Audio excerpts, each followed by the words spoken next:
suara ini bisa membuat orang merasa tersembuhkan. Alam, karena healing yang paling bagus itu justru ada di alam. Dunia menciptakan beberapa generasi untuk hari ini, itu adalah generasi yang rentan depresi dan stres.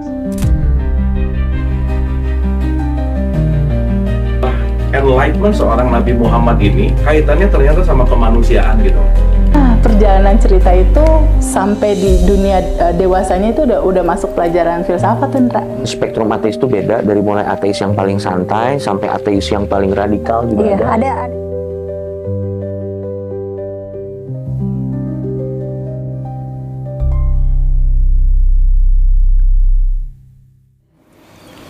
Om Rahayu, selamat siang, salam sejahtera untuk kita semua. Saudara-saudara Suruh Nusantara dimanapun panjenengan berada, hari ini luar biasa sekali. Saya mendatangkan tamu, yaitu pakar sound healing yang ada di Indonesia, terutama di Bali. Beliau luar biasa sekali, kita sudah lama tidak berjumpa. Namanya, saya manggilnya Teh Norin. Ya, jadi Teh Norin ini teman lama saya, saudara-saudara. Kita pejalan spiritual. Beliau awalnya, wah ini belajarnya banyak banget. Beliau tipe pembelajar, tidak menjadikan suatu dinamika kehidupan, usia atau apapun itu menjadi pembatas ya, tapi lebih terus belajar, mengeksplorasi apapun. Dari yoga, dari semuanya ditekuni sampai setotal-totalnya. Hari ini ketemu sudah berubah menjadi pakar sound healing. Ini sangat luar biasa sekali. Ini namanya Teh Norin, sahabat saya. Kami berkunjung ke Bali, saya dengan istri saya dan tim kru Suruh, hanya untuk menemui sahabat lama ini, yang hari ini berubah total. Saya terinspirasi juga sama Teh Norin, karena terus menginspirasi banyak orang, terus terpanggil untuk membuat banyak orang itu mengalami kebangkitan spiritual atau dalam rangka peningkatan kesadaran. Dan ini sinergi dengan misi kita di Suruh Nusantara. Kami menjalin hubungan kembali dengan kerinduan dan semoga bisa berjalan sinergi bersama untuk benar-benar menyebarkan cahaya bagi kehidupan, terutama bangsa Indonesia atau Nusantara yang kita cintai. Thank you Teh Norin sudah diterima di Padepokan atau sanggarnya Breathe and Sound Studio yang ada di Seminyak. Ada kelas-kelas yang dibuka oleh beliau langsung mengajar, mementori. Silahkan untuk datang belajar. Tadi saya sejenak sudah diajak untuk mengeksplorasi alat-alat musiknya yang luar biasa komplit dari berbagai belahan dunia. Hari ini kita akan berdiskusi banyak soal musik, suara, vibrasi yang ada di dunia, bahkan di Nusantara. Mungkin itu yang bisa saya sampaikan. Teh Norin bisa menceritakan bagaimana pengalaman Teh Norin kok sampai sejauh ini mempelajari tentang musik sebagai alat pengobatan. Saya bukan tukang obat. Terima kasih Mbah. Dari dulu saya bertemu dengan Mbah ini, saya senang manggil beliau Mbah. Karena usianya jauh di bawah saya, tapi pengetahuannya sama jiwanya jauh di atas saya. Terima kasih banyak, kangen sebetulnya dengan Mbah, dengan istri. Jadi kita bisa bertemu lagi dengan sesuatu yang berbeda sekarang ini. Kebetulan pada saat di masa-masa saya tidak bertemu dengan beliau, saya mendalami hal yang lain. Salah satunya adalah sound healing. Sound healing. Kenapa dibilang oleh orang-orang sound healing? Karena suara ini bisa membuat orang merasa tersembuhkan, apapun itu masalahnya. Jadi misalnya orang penat, jadi ringan dengan musik, orang jadi rileks gitu ya. Nah, saya belajar dari orang-orang, justru belajarnya dari orang luar Indonesia Yes. dari berbagai guru, dan salah satu guru yang saya miliki adalah justru dia yang membawa kembali kita kepada alam. Nah, dari suara-suara yang ada, yang paling perfect, yang paling bagus itu justru adalah dari suara alam. Jadi apapun itu yang ada di sini, jadi frekuensinya itu diselaraskan dengan alam. Ujung-ujungnya kembali ke alam lagi kita ya. Ujung-ujungnya kembali ke alam, karena healing yang paling bagus itu justru ada di alam. Oke. Kita tidak bisa terpisahkan dengan alam. Jadi alat apapun yang ada di sini justru kita buat oleh manusia, diteliti, misalnya vibrasi alam itu 432 yang bagus. Oh. Sementara alat-alat musik yang ada, yang kita dengar itu adalah 444 Hz. Ini yang umum ya, Yang musik umum. yang Iya, jadi justru ceritanya zaman dulu musik itu 432, tapi tahun 1950 sekian kalau nggak salah itu dirubah jadi 440. Oh. Nah, sekarang ini semakin disadari oleh orang-orang dan juga para pemusik bahwa kembali lagi ke frekuensi yang justru dulu sebelumnya ada tuh 432. Terus bagaimana ini bisa mengeksplorasi musik? Pengalamannya apa aja nih?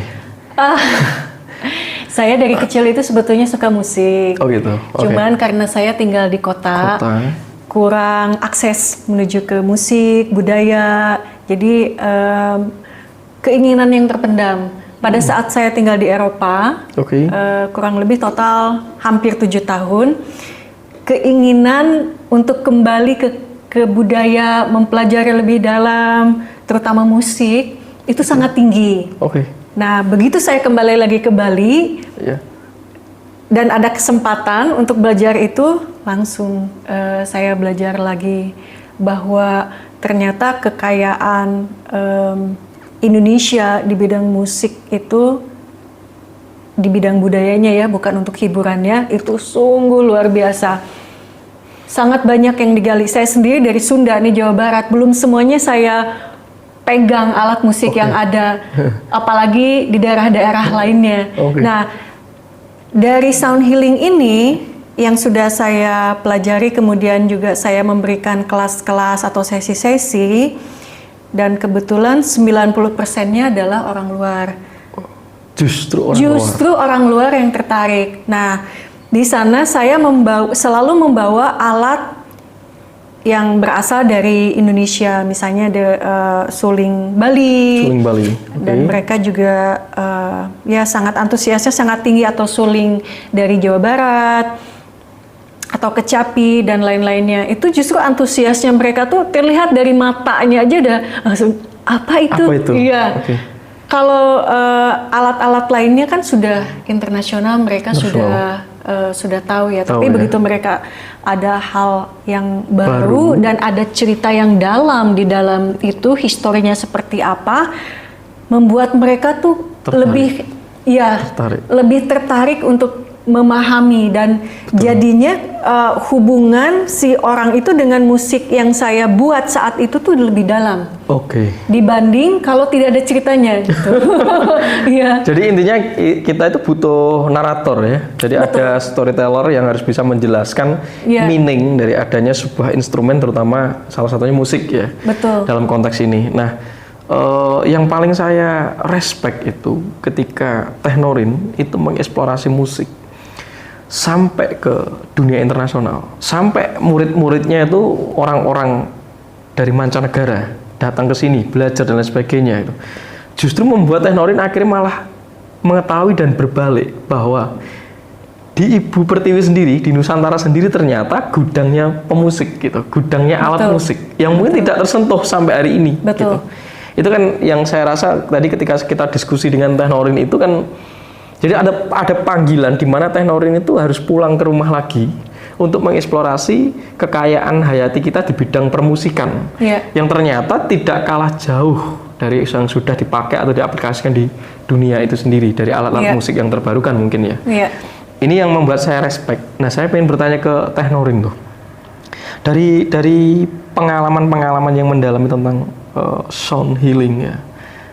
Ternyata spirit itu bisa muncul karena ke-trigger oleh sound atau musik.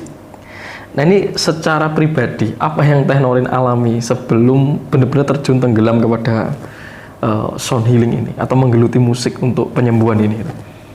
Saya kalau dengar suara alat tradisional, itu lain rasanya kalau saya dengar alat non tradisional. Oke.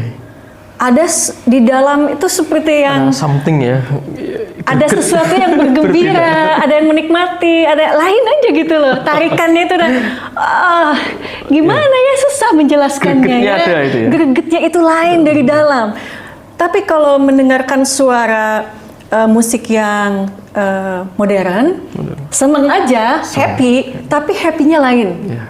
Tidak dari dalam. Oke. Iya. Oke. Itu yang membuat saya justru lebih memilih alat tradisional dibandingkan untuk menciptakan sesuatu yang baru. Ini loh buatan saya. Oh enggak. Apa yang sudah ada, dipelajari, sejarahnya seperti apa, meaningnya seperti apa, wisdomnya seperti apa, begitu dimainkan, aduh dalam sekali gitu, lain gitu. Yes. Dan ternyata penerimaan dari orang juga seperti itu, karena saya juga bereksplorasi dan bereksperimen. Oke. Ada saat dimana saya pengen tahu nih, kalau saya nggak bawa alat tradisional dari Indonesia, mereka udah tahu lah lain-lainnya dan ceritanya ya, kayak apa yang ada di sini Tibetan dan lain-lainnya. Nah, udah saya jalankan.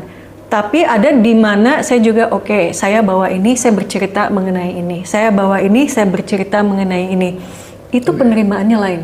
Oke. Jadi konteks nasionalisme itu harus diinternasionaliskan.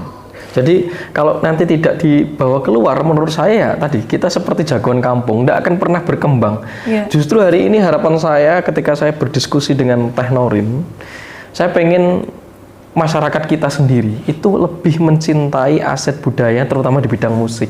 Yeah. Karena kenyataannya ketika saya kesini tadi ada beberapa bahan-bahan yang banyak ditemukan ya di Indonesia itu dibikin sebagai alat musik di sana dan memang dipopulerkan gitu loh. Iya. Nah itu kan sayang sekali itu. Iya. Mungkin karena kita tidak terlalu memberi perhatian ya, terhadap apa yang sudah ada di tanah ini gitu loh. Nah harapan saya dengan adanya Teh Norin yang nanti bisa menggemakan way of life dari bidang musik ya, agar dijalani oleh kehidupan banyak orang, tidak hanya dalam konteks Indonesia saja, tapi seluruh dunia, itu yang luar biasa. Karena musik berkaitan dengan vibrasi, di mana menurut saya dunia sekarang itu ada grand design besar, yaitu orang sedang menghadapi satu bencana kemanusiaan, yaitu ketidakseimbangan antara mental dan jiwa, terus ke tubuhnya. Jadi terjadilah dunia menciptakan beberapa generasi untuk hari ini, itu adalah generasi yang rentan depresi dan stres. Betul. Berarti kan itu berkaitan dengan ketidakseimbangan vibrasi mungkin ya, dan frekuensinya sangat berpengaruh. Nah mungkin dari musik inilah mungkin salah satu solusi untuk menata dan menyelaraskan kehidupan gitu loh di era saat ini gitu. Betul. Saya pernah baca salah satu obat di masa yang akan datang itu adalah vibrasi. Vibrasi. Seperti kata Tesla itu ya. Iya, betul. Frekuensi, vibrasi. Betul, betul. Ya, sebetulnya secara tidak sadar kita sudah bermain selalu dengan vibrasi. Mempraktekkan itu secara tidak langsung. Iya, cuman bahasanya kan kalau sudah secara ilmiah atau kedokteran itu kayak orang-orang langsung gapnya hilang. Padahal salah satunya adalah ultrasound misalnya. Itu kan kita bisa melihat janin di dalam tubuh yang sedang ibu yang sedang mengandung itu kan, sampai bentuknya seperti apa pada ultrasound kan. Sound itu memang frekuensi dari suara yang bergetar. Udah terlihat bentuknya dan bisa divisualisasikan, barulah kita ini memang terbukti secara saintifik. Padahal sebetulnya frekuensi dari radio, kenapa kita bisa mendengarkan? Itu kan dari frekuensi gitu. Nah, Cuman kita itu nggak bisa melihat si frekuensinya itu. Betul. Alatnya adalah dengan rasa, dengan indera pendengaran. Betul. Karena tidak terlihat itulah, jadi orang kadang-kadang, wah apa nih, tahayul nih, gitu. Tapi ketika masuk ke sini, saya melihat beberapa alat musik dari berbagai negara atau dunia ini. Saya sungguh melihat bahwa ini hal yang luar biasa, bahwa manusia itu seharusnya bisa meng-create apapun saja di jagat raya. Betul. Terutama untuk membangun sebuah inklusivitas, hubungan yang bagus, keterkoneksian dengan alam. Itu karena direpresentasikan menjadi musik ini kan gitu loh. Betul. Jadi alat untuk menjangkau alam adalah musik. Di saat hari ini kita sudah kehilangan hubungan kita dengan alam. Ternyata musik itu menjadi kompensasi. Betul. Nah tadi ada alat musik tadi loh, suaranya air ya gitu kan. Suaranya ini. Oh, ternyata dengan adanya itu kita tidak bisa mengingkari hubungan kita dengan alam. Iya. Yang artinya sejauh apapun Anda memiliki keyakinan tentang apapun saja, tentang Tuhan, tentang apa, selama kita tidak terkoneksi dengan esensi alam, ya kehidupan kita akan berantakan gitu aja kalau menurut saya. Iya. Dan Indonesia itu sungguh luar biasa kaya dengan sumber sumber daya, sumber alam yang bisa dibuat menjadi musik. Musik. Oke. Suara. Ini contohnya lucu ya. Jadi ada salah satu WNA orang asing, dia pabrik besar, salah satu besar sekali. Mereka bertiga datang ke saya bertemu untuk berdiskusi mengenai musik. Kemudian saya bertanya, ini nih, karena dia jual ini, salah satunya. Ini biji jarak ini. Ini biji jarak yang banyak didapatkan di desa-desa ini, tempat saya mainan kecil dibuangin. Jadi ceritanya, saya bilang sama dia, saya sudah punya kan waktu itu. Oke. Saya nggak bilang beli di mana. Saya bilang ini, kalau saya beli ini sama kamu, berapa yang harus saya bayar? Paling murah kamu kasih sama saya. Oke. Ketawa. Dia cuman ketawa, nggak berani ngomong. Kamu kenapa ketawa? Kok kamu tanya saya? Kan saya dapat bahannya dari kamu. Artinya di negara kita banyak kekayaan alam seperti ini. Ini lihat nih, suaranya kayak air nih. Coba deh mainkan Ray. Jadi kita bisa membawa air ke tempat tidur kita tanpa bikin basah.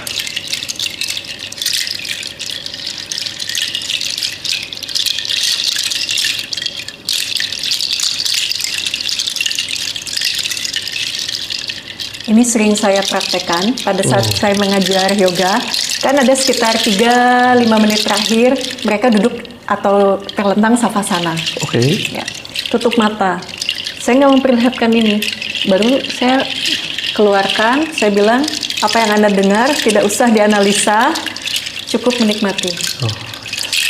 Kemudian saya juga bawa alat lainnya. Begitu mereka sudah selesai, yang ditanya selalu ini. Ini sangat membawa Dampak suasana rileks, membawa mereka ke kedamaian. Damaian. Oke. Itu apa katanya? Ini sangat simple, tapi bisa membawa kita kepada suasana seperti kita ada di alam. Itu yang mereka bicara, berbagi pengalamannya seperti itu. Oke.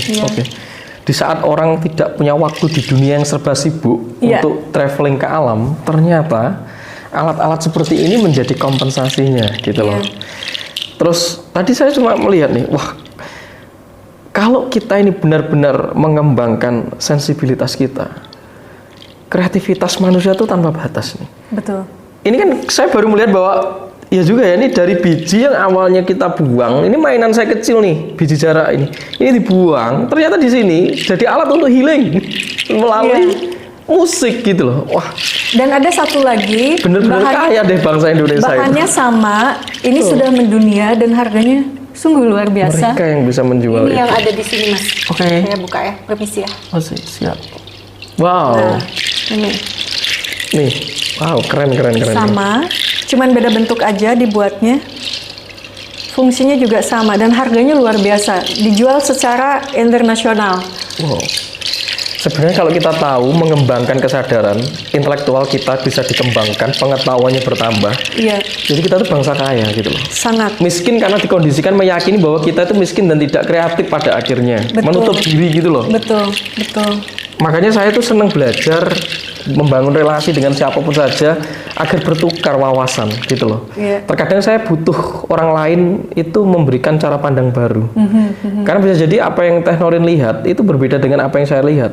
Karena saya dibentuk oleh lingkungan, dinamika keyakinan atau belief system kolektif yang ternyata kalau kita nggak move on, nggak pergi, nggak traveling kemana-mana, kita nggak akan pernah menemukan satu jenis perubahan-perubahan yang seharusnya bisa kita lakukan di tangan kita. Seperti ini. Justru mereka orang asing dengan pengetahuan dan penelitiannya bisa menemukan bahwa benda yang seakan-akan tidak berguna itu jadi berguna di tangan orang yang kreatif itu. Betul. Nah, harapan saya Indonesia itu mulai ke sana arahnya. Iya. Jadi konteks dari mencintai budaya itu berarti kita juga harus menambah wawasan agar bisa mempackaging dari budaya, dari sumber daya yang ada di negeri kita sendiri. Terutama PR-nya hari ini mungkin SDM-nya ya yang harus berubah. Ya, seperti Teh Norin ini, Betul. beliau akan berkunjung ke negara apa deh? Jerman ya. Jerman ya. Karena diundang untuk menjadi apa? International Brand Ambassador. Jadi menjadi seorang perwakilan atau yang mentoring untuk menarasikan bahwa pentingnya bermusik, keterlibatan di dunia internasional ini yang kita butuhkan. Jadi konteksnya tidak lagi jagoan kampung. Karena kebanyakan kita hari ini jagoan kampung. Kalau ngomong nasionalis itu pasti konservatifnya ke dalam dan tidak openness lagi, tidak mau terbuka. Padahal kalau kita terbuka, justru kita butuh diaspora atau orang-orang dari kita itu berani ke medan laga. Di mana ya konteks dunia internasional? Bagaimana budaya kita bisa dikenal ke dunia ya? Karena narasi dan storytellernya bagus gitu loh. Iya, betul.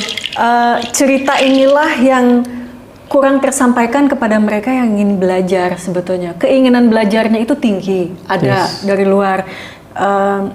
Saya ada murid dari Australia, dia sudah belajar sound healing itu sudah sampai level yang tinggi. Udah level 2. Kemudian dia menghubungi saya.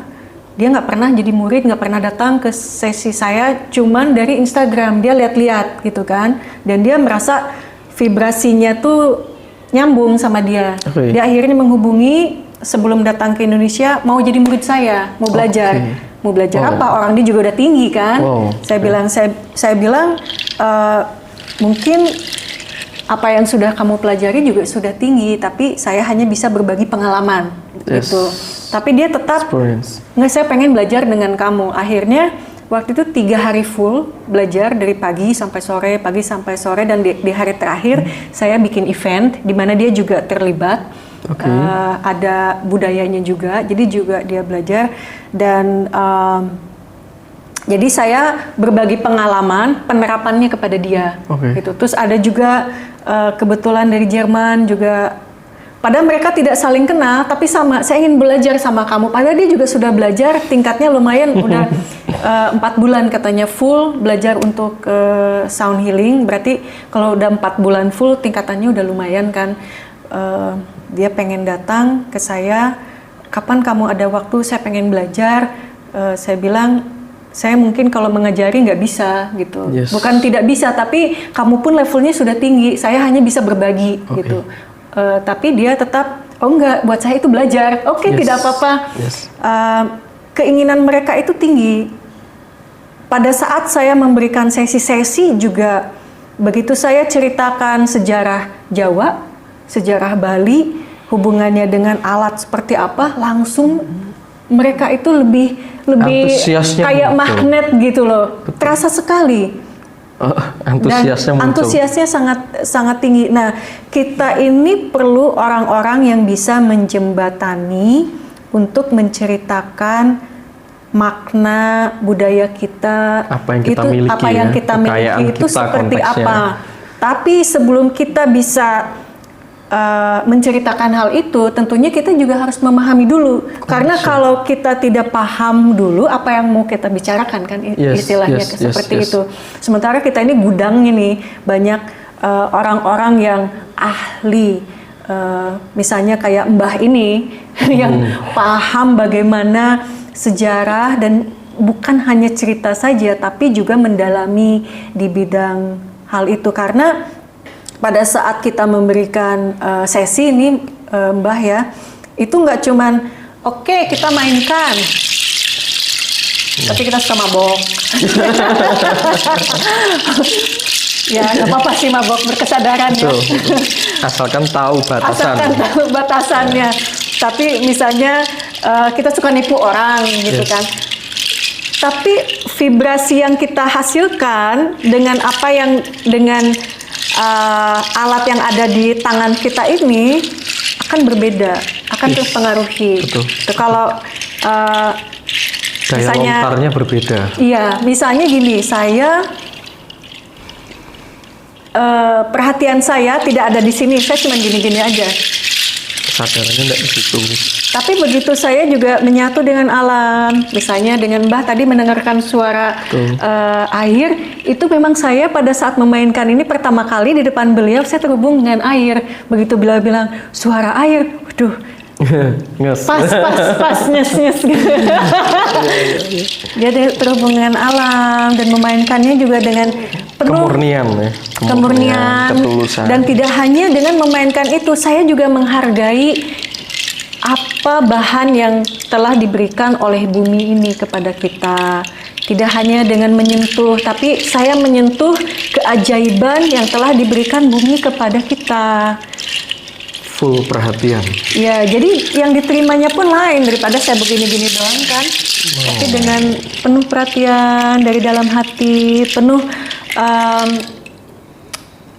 berterima kasih, grateful, gratitude, orang pun akan menerimanya dengan lain. Gitu. Karena kita memancarkan ya. Betul. Satu energi yang memang seharusnya ya itulah energi murni karena menyembuhkan banyak orang gitu loh. Akhirnya terjadilah sound healing mungkin gitu. By the way, untuk sound healing itu sebenarnya awalnya dicetuskan di tahun-tahun berapa? Mulai muncul, maksudnya bisa terkenal atau sepopuler hingga hari ini. Itu sebenarnya pencetus pertamanya apa? Mungkin bagi saya sound healing atau prinsip-prinsip penyembuhan dengan musik itu sudah dilakukan berbagai tradisi di dunia, ya terutama juga tradisi Nusantara. Cuma kan packagingnya kurang nih, sehingga dikenal ke dunia itu ya nggak ada yang kenal cuma 1, 2, 3 bahkan tidak lebih ya, tidak sampai mengarah kepada ya 70% kan dari masyarakat dunia gitu loh. Nah ini kita harus berterima kasih nih kepada pencetus pempopulernya ya, walaupun praktisi sound healing sebelum dikenal dalam konteks sound healing hari ini itu sudah melakukan hal-hal sound healing di Nusantara itu. Tapi karena ada penemunya atau pencetus, pendobraknya, kita tetap harus menghargai kepada person atau jiwa yang mencetuskan ini. Gitu. Termasuk akhirnya implikasinya sampai ke konteks negara kita di Nusantara, yang akhirnya seluruh alat musik itu bisa diperkenalkan sebagai jalan untuk penyembuhan gitu, atau alat penyembuhan. Di awal tahun 1960-an itu ada beberapa orang sebetulnya. Nah, salah satunya adalah mereka ini tidak saling kenal. Awalnya tidak saling kenal, dan sampai sekarang pun mungkin saya nggak tahu ceritanya seperti apa. Mereka memiliki cerita masing-masing. Salah satunya adalah Fabien Mamen. Beliau orang Prancis. Tahun 1960-an beliau adalah seorang pemusik. Jadi main di klub, di restoran, ya di kerumunan orang-orang lah. Dia melihat orang-orang tuh kok happy ya dengan musik yang dia mainkan dengan grupnya dia gitu kan. Bisa lebih apalagi kalau di klub, sama minum, sama rokok tahun 60-an gitu kan.